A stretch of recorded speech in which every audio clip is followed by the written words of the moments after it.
आपको ये पॉइंट ये पॉइंट ये पॉइंट और ये पॉइंट और ये पॉइंट पढ़ने के बाद ये समझ में आ गया होगा कि so hey guys, this is Anurag and welcome to Geeks 2.0। तो आज की वीडियो फिर से एक स्पेशल टॉपिक पे लेके आए हुए हैं। हम जा रहे हैं बात करने की क्या ये रिसेशन इंपैक्ट करेगा आने वाले और भी ऑनबोर्डिंग या ज्वाइनिंग को, या फिर हम रिसेशन के टाइम पे या फिर जो आने वाला नेक्स्ट क्वार्टर है, बहुत सारे सर्वेस के अकॉर्डिंग या फिर बहुत सारे न्यूज के अकॉर्डिंग ये भी बोला जा रहा है कि नेक्स्ट क्वार्टर भी इंपैक्टेड रहेगा रिसेशन से। तो how to survive in recession, recession के टाइम पे कैसे सर्वाइव करना है, कौन है वो लोग जिनके तरीके से हम भी वो अप्रोच फॉलो करके सरवाइव कर सकते हैं जिसमें हमें कोई भी इंपैक्ट नहीं होगा। और चलते हैं अपने ये ग्रीन बोर्ड पे और थोड़ी सी पुरानी यादें ताजा करते हैं। इन चौक से थोड़ा थोड़ा आपको समझाने की कोशिश करते हैं। ये भी देखेंगे कि क्यों रिसेशन के कारण ये ऑनबोर्डिंग या फिर ज्वाइनिंग इंपैक्ट हो रही है। सबसे पहले हम मुझसे जो हाईली क्वेश्चन पूछा जाता है कि भैया स्ट्रीम रिलेटेड क्वेश्चन, लाइक मुझसे पूछा जाता है कि मैं अनुराग भाई, मैं जावा एफएसडी से हूं, मैं सेल्स फोर्स से हूं, मैं क्या बोलते हैं मीन से हूं, तो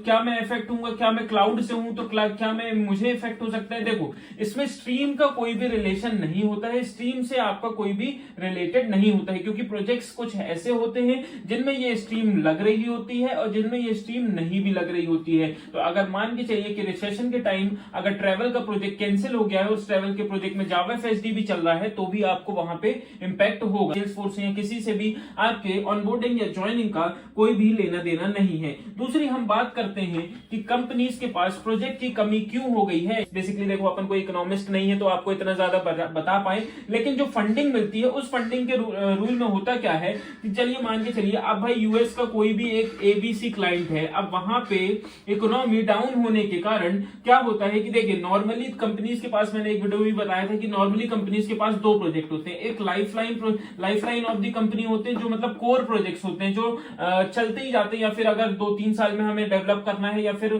मेनली जो उस कंपनी के पर्टिकुलर प्रोजेक्ट हो तो वो चलते ही जाते हैं, तो ये कोर प्रोजेक्ट हो गए। और दूसरे प्रोजेक्ट ऐसे होते हैं जो टेम्पररी प्रोजेक्ट होते हैं, टेम्पररी सपोर्ट का काम हो गया, या फिर नॉर्मली जैसे मैंने आपको बताया ना कि अब मान के चलिए हमारा कोई भी क्लाइंट है जिसका ट्रैवल का है, अब कोविड टाइम पे ट्रैवल अगर बंद हो गया तो उसने क्या किया, 6 महीने के लिए 6 मंथ के लिए डेवलपमेंट अपनी रोक दिया। तो 6 मंथ के लिए डेवलपमेंट रोक दिया, तो ये जो प्रोजेक्ट था, मान के चलिए जो टेम्पररी प्रोजेक्ट था, ये अब होल्ड ऑन पे आ गया। होता क्या है, जब अब इकोनॉमी डाउन होती है, जब फाइनेंशियल कंडीशन या फिर ये रिसेशंस आते हैं, तब क्या होता है कि जो टेम्पररी प्रोजेक्ट्स हैं ये होल्ड ऑन कर दिए जाते हैं। क्या कर दिए जाते हैं, 6 मंथ के लिए हमारा होल्ड कर दिया। तो अब जो इस प्रोजेक्ट में मान के चलिए कि 1000 इतने लोग काम नहीं करते, पर 1000 लोग काम कर रहे थे, और कोर प्रोजेक्ट में भी मान लेते हैं कि 1000 लोग काम कर रहे थे। अब आप यही समझिए कि 1000 लोग जब ये प्रोजेक्ट रोक दिया गया, या फिर इस प्रोजेक्ट को बोला कि अभी सपोर्ट बच दो, तो सपोर्ट में ज्यादा से ज्यादा भाई इनको 100 बंदे चाहिए। अब 100 बंदे में से 900 बंदे कहां आ जाते हैं, बेंच पे।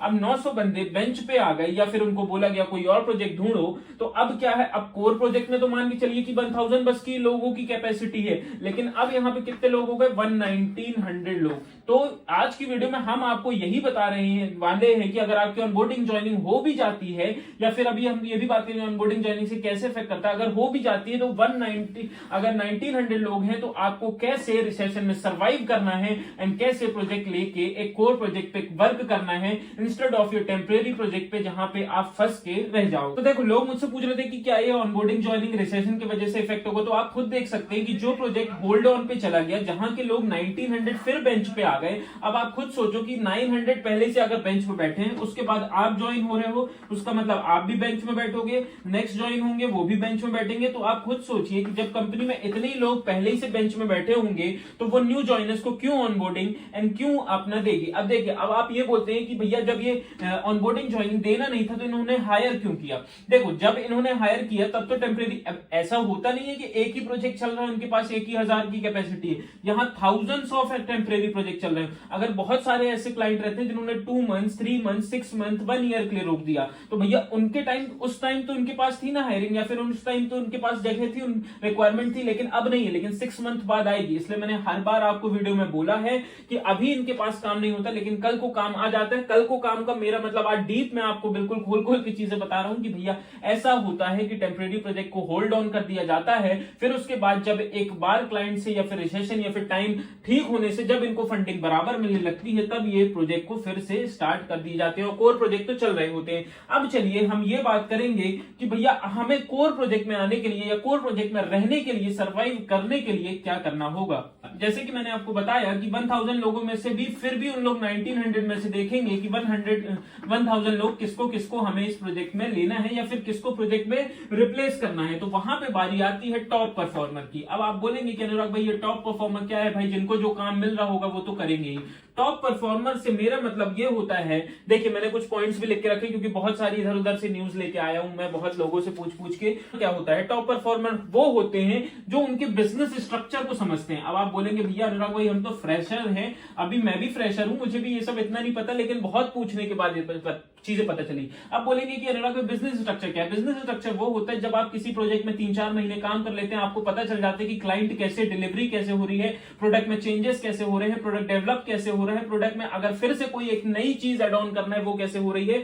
मतलब आप उसका बिजनेस स्ट्रक्चर पूरा जान चुके हैं, बिजनेस पूरा आर्किटेक्चर जान चुके हैं, या फिर आपको पूरी बिजनेस डिलीवरी अगर आप पे छोड़ दी जाए तो भी आप एक नई तरीके से कर सकते हैं। तो अगर यहां पे आप बिजनेस स्ट्रक्चर कंपनी का थोड़ा सा बहुत समझ पाते हैं या फिर अपने ऊपर चीजें ले सकते हैं तो आप किस कैटेगरी में आते हैं? Top performer. अभी हम और अच्छे से समझाएंगे, वीडियो में बने रहिए, लाइक एंड सब्सक्राइब। जय महाकाल ठोक दीजिए, बिल्कुल आप लोग ठोक सकते हैं। एंड न्यू ज्वाइनर्स को क्यों इफेक्ट होता है पहले तो ये बता दें। देखो पहली यहाँ पे न्यू ज्वाइनर्स वाली बात इसलिए मैंने कर दी क्योंकि बहुत लोग बोलेंगे अनुराग भाई पहली बात तो हम ज्वाइन हुए नहीं है, तो ये फिर स्ट्रक्चर और ये सब वाली बातें तो हमारे लिए बहुत बड़ी बड़ी बातें हो गई। हाँ देखो ऐसा इफेक्ट होता है क्योंकि देखो जो न्यू ज्वाइनर्स होते हैं, पता चले उनको प्रोजेक्ट पे वर्क ही अभी नहीं मिल रहा, भाई पहले से ही लोग इतने बेंच पे बैठे हुए, तो आपको प्रोजेक्ट कैसे दे देगी कंपनी? और प्रोजेक्ट में नहीं देगी तो भैया ऐसे बहुत से लोग फ्रेशर भी होते हैं जिनको बहुत कुछ आता है पर वो अपना शोकेस ही नहीं कर पाते। क्यों नहीं कर पाते? कि पहले से एक्सपीरियंस बंदे बैठे होते हैं। तो यहाँ पे न्यू ज्वाइनर सब आपको समझ में आ रहा है क्यों इफेक्ट हो रहे हैं, क्योंकि भाई उनको मौका ही नहीं मिल रहा है। जैसे मैंने आपको शुरू में बोला था कि रिसेशन में कैसे सरवाइव करना है, या फिर ऑनबोर्डिंग ज्वाइनिंग मिलने के बाद भी कैसे सरवाइव करना है, या फिर रिसेशन में कौन लोग सरवाइव कर पाएंगे। पहली बात मैं आपको ये बता दूं, जो लोग फ्लेक्सिबल होंगे। फ्लेक्सिबल मतलब देखो जैसे मेरे मैनेजर वगैरह का फोन आता है, वो ये बोलते हैं आपको सपोर्ट का प्रोजेक्ट है, आपको मॉर्निंग में करना पड़ेगा, इवनिंग में करना पड़ेगा, नाइट में करना पड़ेगा। हम फ्लेक्सिबल है, हम कैसे भी वर्क कर सकते हैं। फ्लेक्सिबिलिटी आपके अंदर होनी चाहिए। यहाँ पे अगर 21 ईयर की बात करें, बैच की बात करें, तो वहां पे इतना बूम था कि फ्लेक्सिबल भैया हम सीधे बोल देते थे नहीं करेंगे, नाइट में काम करना हो तो रखना हो तो रखो, नहीं तो नहीं रखना, दूसरा प्रोजेक्ट ले लेंगे। तो पर आज के टाइम पे चेंज हो गया है। दूसरी हम बात करेंगे कि भैया क्या होता है। देखो बहुत से लोग ऐसे होते हैं जिनकी एक ही स्किल रहती है, जैसे अपन डेटा साइंस से तो अपन बोलेगा कि नहीं भैया डेटा साइंस ही हम करेंगे, ऐसा नहीं।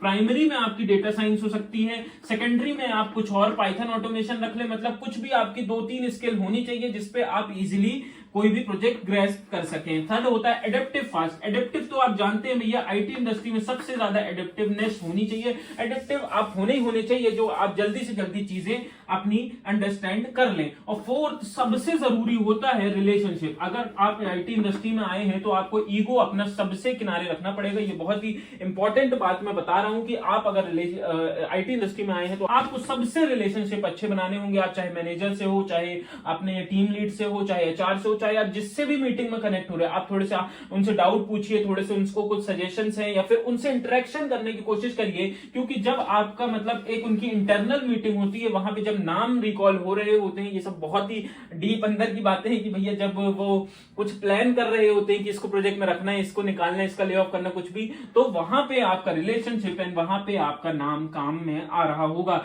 अब आप बोलेंगे अनुराग भाई इतना बड़ा वैल्यू क्यों लिखे थे? अब आपको ये पॉइंट और ये पॉइंट पढ़ने के बाद ये समझ में आ गया होगा कि हमें क्या करना है। सीधी सी बात है, हमें करना है वैल्यू अपनी क्रिएट। अगर हम फ्लेक्सिबल है काम करने में, अगर हम अपनी मतलब प्राइमरी सेकेंडरी स्किल हमारे पास बहुत सारी 2-3 स्किल है, बहुत भी नहीं 2-3 स्किल अच्छी हैं, हम एडेप्टिव हैं, हम रिलेशनशिप मेंटेन करके रखते हैं, मतलब हमने अपनी कंपनी में, अपनी टीम के अंदर या फिर अपनी डोमेन के अंदर अपनी वैल्यू क्रिएट कर ली। अगर आपने वैल्यू क्रिएट कर ली, फिर कोई भी रिसेशन हो, कुछ भी हो, आप बेंच में भी हो, तो भी आपको प्रोजेक्ट एलोकेशन के लिए सबसे पहले अपॉर्चुनिटी दी जाएगी। तो गाइस होप सो आपको पूरी चीजें समझ में आ गई होंगी क्यों रिसेशन न्यू जॉइनर्स या फिर ऑनबोर्डिंग एंड ज्वाइनिंग को डिले कर रहा है। क्योंकि आपको जैसे कि मैंने हमेशा ही बोला है कि वो ऑनबोर्डिंग ऐसा करते हैं कि कुछ टाइम बाद उनके पास आ जाता है काम। वैसे मैंने उस टाइम पे नहीं बोला था कि भैया ये होल्ड ऑन प्रोजेक्ट्स भी होते हैं, कुछ टेम्परेरी प्रोजेक्ट्स भी होते हैं। कंपनी में या फिर अपनी टीम में वैल्यू क्रिएट करना है। जब भी कोई अगर 4 लोगों की ले ऑफ की बात हो रही हो तो हम पहले उसमें लास्ट में नाम हो हमारा। मैं एक ऐसा लास्टली सिनेरियो मतलब वर्स्ट सिनेरियो की बात कर रहा हूं, ऐसा कुछ होप सो ना हो। आज की वीडियो बस यहीं खत्म करते हैं। जो यहाँ दिख रहा है भाई लोग, आप लोग प्लीज नहीं करते हो तो इसको जरूर से जरूर बेल आइकन को प्रेस करके सब्सक्राइब एंड लाइक जरूर कर देना। बस आज की वीडियो बस यहीं खत्म करते हैं। Bye for now and have